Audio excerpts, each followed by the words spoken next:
जूनागढ़ नाम के शहर पर चंद्रगुप्त नाम का राजा राज्य करता था। चंद्रगुप्त के 4 बेटे थे और चारों ही बहादुर थे, लेकिन उन चारों बेटों में मदन सेन प्रतापी होने के साथ साथ काफ़ी सुंदर भी था। मदन की पत्नी का नाम चंद्रप्रभा था। वह भी बेहद सुंदर व रूपवान थी। अपने समान किसी दूसरी स्त्री को सुंदर नहीं समझती थी। हर काम में होशियार थी। गाना भी उसे खूब आता था। एक दिन राजा चंद्रगुप्त ने मदन सेन को उसकी किसी खता पर नाराज होकर देश निकाला दे दिया। राजा का ये हुक्म सुनकर मदन चिंतित हो गया और अपने महल में आ गया। मदन को उदास देखकर उसकी पत्नी ने पूछा, हे प्राणनाथ, आप उदास क्यों हैं? आपका चंद्रमुख मुरझाया हुआ क्यों है? राजकुमार होकर भी आप इस तरह चिंतित क्यों हैं? मदन सेन बोला, हे प्राणेश्वरी, तुमसे क्या कहूँ, और तुमसे कहने से लाभ भी कुछ नहीं। आज मेरे पिता ने मुझे 12 वर्ष के लिए देश निकाला दे दिया है, इसीलिए मैं तुमसे विदाई मांगने आया हूँ। ये सुनते ही चंद्रप्रभा गश खाकर गिरी और बेहोश हो गई। उसकी ये हालत देखकर मदन के होशों हवास जाते रहे। वह सोचने लगा, मैंने बहुत बुरा किया जो अपनी पत्नी से ये सब कुछ बता दिया। दासियों ने जब चंद्रप्रभा पर गुलाब जल छिड़का तो उसे होश आया। होश में आकर चंद्रप्रभा ने मदन सेन से कहा, हे प्राणेश्वर, आप मुझ दासी को छोड़कर परदेश चले जाएंगे तो मैं आपके बिन कैसे जी पाऊंगी? मैं भी आपके साथ ही चलूंगी। तुम मेरे साथ कैसे चल सकती हो, क्योंकि परदेश में अनेक प्रकार के संकट भोगने पड़ते हैं और तुम नर्म व नाजुक गलीचों पर चलने वाली, महलों में रहने वाली इन दुखों को कैसे बर्दाश्त कर पाओगी? मदन सेन ने पत्नी को समझाने वाले अंदाज में कहा, जितने भी दुख परदेश में उठाने पड़ेंगे वे सब आपके साथ रहते सुखी से भी अधिक सुखमय मालूम होंगे। महल के सुख आपके बगैर जंगल के दुखों से भी अधिक भयानक प्रतीत होंगे। इससे अच्छा तो यही है कि मैं आपके साथ ही चलूं। चंद्रप्रभा ने आंखों में आंसू भरकर कहा। मदन सेन ने सोचा कि ये मेरे बगैर नहीं रह सकती, इसलिए मुझे ये शोभा नहीं देता कि इसको तड़पता छोड़कर चला जाऊं। बेहतर यही रहेगा कि इसे साथ ले चलूं। इस विचार के मन में आते ही मदन ने अपनी पत्नी से कहा, अच्छा, तुम उदास मत हो, हम तुम्हें अपने साथ ले चलेंगे। पति की यह बात सुनकर चंद्रप्रभा बड़ी खुश हुई और अपने पति के साथ जाने की तैयारियों में जुट गई। अगली सुबह चंद्रप्रभा और मदन शहर से निकलकर एक जंगल में पहुंच गए। जब चलते चलते थक गए तो एक उचित सी जगह देखकर वे एक बरगद के वृक्ष के नीचे विश्राम करने लगे। वे बहुत अधिक थके हुए थे, अतः ठंडी हवा के झोंकों ने उन्हें नींद के आगोश में पहुंचा दिया। मगर कुछ देर बाद ही एक सांप ने रानी को डस लिया। सांप के डसते ही रानी तड़पने लगी। मदन की आंख खुली तो रानी को तड़पते देखकर और सांप को जाते देखकर मदन बेचैन हो गया। कुछ देर बाद रानी बेहोश होकर विषाग्नि से व्यथित होकर मर गई। मृतक रानी को देखकर मदन सेन ऊंचे स्वर में रुदन विलाप करने लगा। उसका रोना धोना सुनकर जंगल के जीव जंतु गुर्राने लगे। मदन सेन ने मन में सोचा, जब जीवन संगिनी ही मर गई तो मैं अब जीकर क्या करूंगा? इसी जंगल में प्राण त्याग दूंगा। मन में यह विचार आते ही वह रानी की लाश के पास से उठा और जंगल से लकड़ियां बीनकर इकट्ठी करने लगा। वह रो रोकर कहता जाता था कि रानी की चिता में मैं भी जल जाऊंगा। संयोगवश उसी जंगल में महादेव पार्वती पृथ्वी लोक का भ्रमण करते हुए वहां आ पहुंचे। माता पार्वती ने जब मदन के रोने की आवाज़ सुनी तो उन्हें उस पर बड़ी दया आई। उन्होंने महादेव से कहा, हे प्रभु, कोई मानव हृदय विदारक स्वर में रो रहा है। उसके रोने से मेरा हृदय कांपता है। आप उस पर दया करके उसका दुख दूर कीजिए। पार्वती की बातें सुनकर महादेव ने कहा, हे प्रिय, मैं तुम्हें इसलिए अपने साथ नहीं ला रहा था क्योंकि पृथ्वी पर हर प्रकार के दुखी मनुष्य हैं। हम किस किस का दुख दूर करेंगे? इस पर पार्वती ने कहा, हे स्वामी, कुछ भी हो, इसका दुख आपको जरूर दूर करना पड़ेगा। पार्वती की बात सुनकर शिवजी पार्वती को अपने साथ लेकर वहां आए जहां मदन सेन करुण विलाप कर रहा था। शिवजी ने मदन सेन से पूछा, तू क्यों रो रहा है? तुझको क्या दुख है? आप मेरा दुख क्या जाने? मुझ में अपना दुख कहने की भी शक्ति नहीं है। जी चाहता है कि यह धरती फट जाए और मैं इसमें समा जाऊं। मदन सेन ने काफी दुखी स्वर में कहा। मदन की ये बात सुनकर शिवजी को भी उस पर दया आ गई और उन्होंने उससे कहा, तू हमसे अपना हाल कह। तब मदन ने उनसे कहा, महाराज, मैं जूनागढ़ के राजा चंद्रगुप्त का बेटा हूँ। मेरे पिता ने मुझको देश निकाला दे दिया, इसलिए मैं और मेरी पत्नी इस जंगल में आ गए। यहाँ आकर मेरी पत्नी सर्प के काटने से मर गई है। उसका विरह मुझसे सहन नहीं हो रहा है। इसलिए मैं लकड़ियाँ एकत्र कर रहा हूँ ताकि अपनी प्यारी पत्नी के साथ ही जलकर अपने आप को भी अग्नि के हवाले कर दूँ। मदन की ऐसी दुख भरी बातें सुनकर महादेव ने कहा, राजकुमार, तू बड़ा मूर्ख है। ये तो संसार है, यहाँ इंसानों का आना जाना लगा ही रहता है। एक दिन ये शरीर सबको छोड़ना पड़ेगा। तू ये भी जानता है कि इस संसार में कोई किसी के साथ न आया है, न किसी के साथ जाएगा। तू बुद्धिमान होकर भी ऐसी बात करता है। अगर तू जीवित रहा तो तुझे बहुत सी रानियां मिल जाएंगी। इसलिए तू मेरा कहना मान और इस विचार को त्याग दे।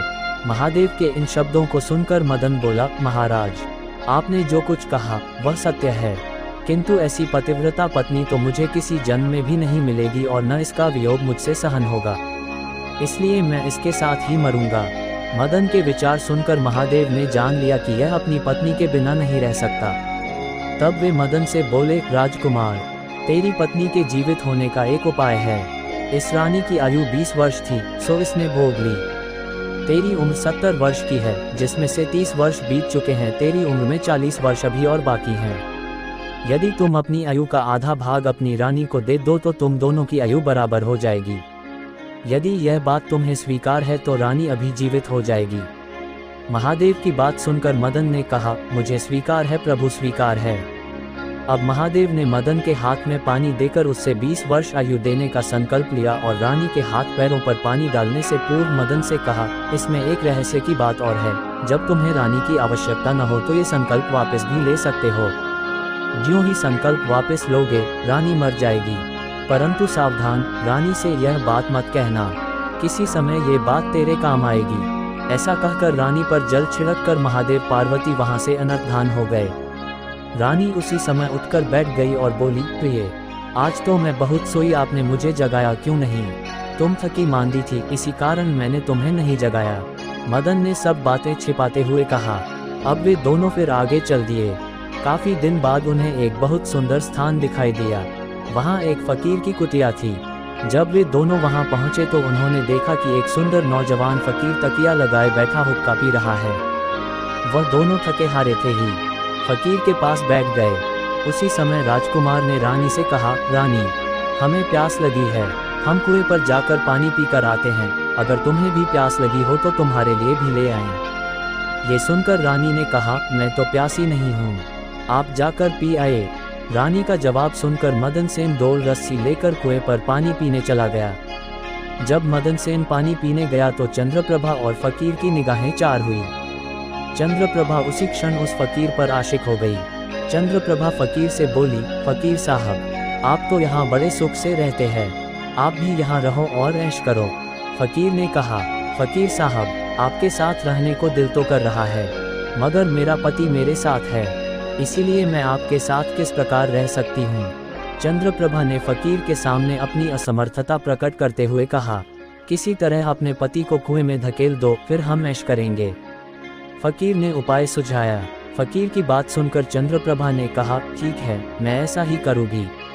इतने में मदन सेन पानी पीकर रानी के पास आया तो रानी कहने लगी, मुझे भी अब प्यास लगाई है, कुएं पर चलकर मुझे भी पानी पिला लाओ। मैंने तुमसे पहले ही पूछा था, तब तुमने मना कर दिया था। खैर, तुमको अगर प्यास लगी है तो मैं अभी पानी लेकर आता हूँ। मदन सेन ने कहा। जब मदन सेन पानी लेने चला तो रानी भी उसके साथ चल दी और कहने लगी, मैं भी तुम्हारे साथ चलती हूँ। बेचारा मदन सेन तो उसके प्रेम में पागल था। उसको मालूम नहीं था कि यह मेरे प्राण लेने चल रही है। सच है, स्त्रियों के चरित्र को देवता भी नहीं जान सकते तो मनुष्य तो चीज़ ही क्या है। उनके जाल में तो अच्छे अच्छे होशियार इंसान फंस कर रह जाते हैं। तोता बोला, ए मैना। जब मदन सेन कुएं पर जाकर डोल भरने लगा तो रानी ने पीछे से उसे धक्का देकर कुएं में गिरा दिया और खुद उस फकीर के पास आ गई। वह फकीर रानी को वहां से लेकर चलता बना और दोनों एक बड़े शहर में जाकर आनंद से रहने लगे। उस फकीर ने चंद्रप्रभा को थोड़े ही दिनों में ऐसा नाचना गाना सिखाया कि उसके समान नाचने वाली कोई नृत्यांगना उस शहर में दूसरी नहीं थी। वह सारे नगर में प्रसिद्ध हो गई। इस प्रकार रानी के नाचने गाने के कारण वह फकीर लाखों रुपए का मालिक हो गया। रानी उस फकीर के साथ बड़ी मौज मस्ती के साथ रहने लगी। तोते ने कहा, ए मैना, रानी तो उधर फकीर के साथ ऐश करने लगी। अब तू मदन सेन का हाल सुन। जिस समय रानी ने मदन सेन को कुएं में धकेला था, दैवयोग से एक जंजीर जो कुएं में लटकी हुई थी उसके हाथ में आ गई। मदन सेन उसको पकड़कर कुएं में लटक गया और ईश्वर को याद करता रहा और सोचने लगा कि मैंने रानी को जीवन दान दिया और रानी ने मेरे साथ यह विश्वासघात किया, क्या यही मेरे प्यार की सजा है। उसी दिन बंजारों का एक काफिला उस स्थान पर आकर ठहरा। एक बंजारा डोल और रस्सी लेकर कुएं पर पानी भरने आया। जब उसने डोल कुएं में डाला तो मदन ने उसका डोल पकड़ लिया। कुएं में कौन है? बंजारे ने चौंक कर पूछा। भाई, मैं आफत का मारा एक इंसान हूँ, ईश्वर के लिए मुझको बाहर निकाल कर मेरी जान बचाओ। मदन ने बंजारे से प्रार्थना की। ये सुनकर बंजारे को उस पर दया आ गई और उसने मदन को कुएं से निकाल लिया और पूछा, हे भाई, तुम कौन हो? तुम इस कुएं में कैसे गिरे? तुम मुझे अपना हाल बताओ। भाई, मैं अपना हाल आपसे कैसे कहूँ? जो मुसीबत मुझ पर पड़ी है उसे कहने से मेरा दिल फट जाएगा। मदन सेन ने कहा, मैं जूनागढ़ का राजकुमार हूँ। मेरे पिता ने मुझे देश निकाला दिया था तो मैं अपनी प्यारी पत्नी को लेकर एक जंगल में जा पहुँचा। मैं और मेरी पत्नी एक दूसरे को बहुत प्रेम करते थे। जंगल में एक सांप ने मेरी पत्नी को काटा जिससे उसकी मृत्यु हो गई। जब मैं विलाप कर रहा था तो महादेव और पार्वती ने मुझ पर दया की और मेरी आयु के आधे वर्ष मेरी पत्नी को देकर उसे जीवित कर दिया। हम उस जंगल से आगे चल पड़े। कुछ दिन बाद इस जंगल में पहुँचे। यहाँ एक फकीर का डेरा था। मुझे प्यास लगी थी, मैं पानी पीने चला आया। जब वापस गया तो मेरी पत्नी ने कहा कि मुझे भी प्यास लगी है, पानी पिला लाओ। ये कहकर वो भी मेरे साथ उस कुएं पर आ गई। जब मैं कुएं से पानी निकाल रहा था तो उसने मुझे पीछे से धक्का दे दिया। संयोगवश एक जंजीर जो कुएं में लटक रही है वह मेरे हाथ में आ गई, जिससे मैं कुएं में डूबने से बच गया। जब आप आए तो मैंने आवाज़ दी, जिसे सुनकर आपने मुझे वहां से निकाल लिया। मदन सेन ने दुखी मन से सारा वृतांत उस बंजारे से कह दिया। अपनी व्यथा सुनाकर मदन सेन चुप हो गया। बंजारा उसकी नेकी और रानी की करतूत सुनकर अफसोस करते हुए कहने लगा, प्रिया चरित्र जाने नहीं कोय, खसम मारकर खुद सती होए। ये कहकर बंजारे ने मदन सेन को सीने से लगा लिया और बोला, तुम किसी प्रकार की कोई चिंता न करो, भगवान बड़ा दयालु है, वह सब भला करेगा। ये कहकर उसने मदन सेन से पुनः कहा, अगर चाहो तो तुम हमारे लश्कर में हमारे साथ रह सकते हो। मदन सेन ने उसके साथ रहना स्वीकार कर लिया। संयोगवश बंजारों का वह लश्कर कुछ दिनों के बाद उसी शहर में आया जिसमें रानी चंद्रप्रभा और वह फकीर रह रहे थे। उस शहर को देखकर मदन सेन ने बंजारे से कहा, भाई, मेरी इच्छा कुछ दिन इस शहर में रहने की है। यदि आपकी आज्ञा हो तो कुछ दिन मैं इस शहर में बिताऊं। आपकी जैसी मर्जी हो आप करें, मुझे कोई आपत्ति नहीं है। मदन सेन की बात सुनकर बंजारे ने कहा।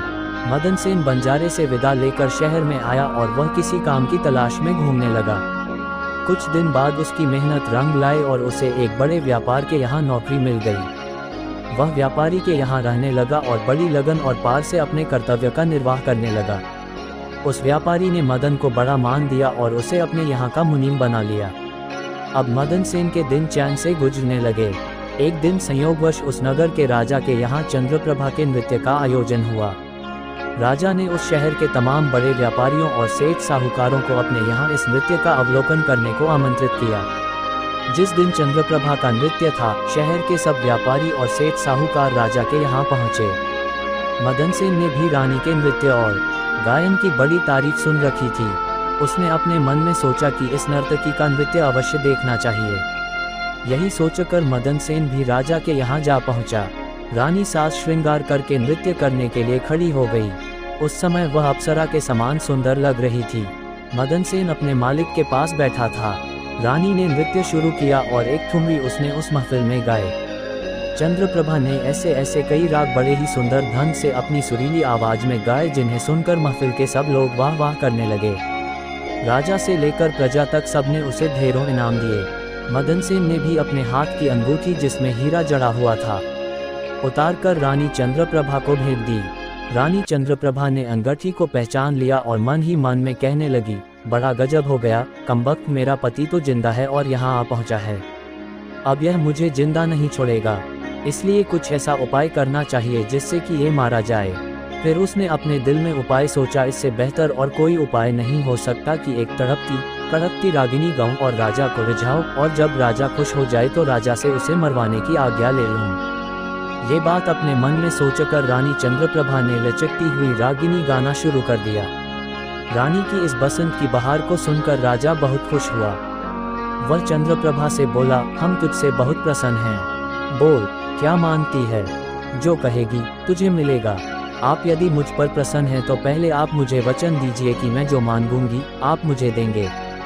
रानी ने राजा को वचनबद्ध करना चाहा। चंद्रप्रभा की बात सुनकर राजा ने चंद्रप्रभा को वचन दे दिया। तब चंद्रप्रभा ने राजा से कहा, आपकी इस सभा में मेरा एक चोर है, उसको आप इसी समय मरवा दीजिए। चोर को मेरे सामने लाओ। राजा ने तुरंत कहा। तब रानी ने मदनसेन का हाथ पकड़ा और उसे राजा के सामने ले आई। इसे जल्लादों के हवाले कर दो, राजा ने सिपाहियों को आदेश दिया। ये सुनकर जल्लाद मदनसेन का हाथ पकड़कर उसे मारने के लिए ले जाने लगे। इस समय मदनसेन का मालिक व्यापारी घबराकर मदनसेन के पास आया और पूछा, तूने इस नर्तकी का क्या चुराया है जिस वजह से ये तुझे मरवाना चाहती? मदनसेन ने अपने मालिक से कहा, मैंने इसका कुछ नहीं चुराया। बस तुम इस राजा को मेरी दो बातें सुन लेने के लिए राजी कर लो तो मेरी जान बच जाएगी। मदनसेन का मालिक ये सुनकर अपने साथी व्यापारियों और साहूकारों के पास आया और उन सब से मशवरा किया। उसने कहा, मित्रों, या तो राजा न्याय करे वरना हम सब इस शहर को छोड़कर चले जाएंगे। ये सलाह मशवरा करके सारे व्यापारी राजा के पास आए और कहने लगे, राजा साहब, हमारा मुनीम निर्दोष ही मारा जा रहा है।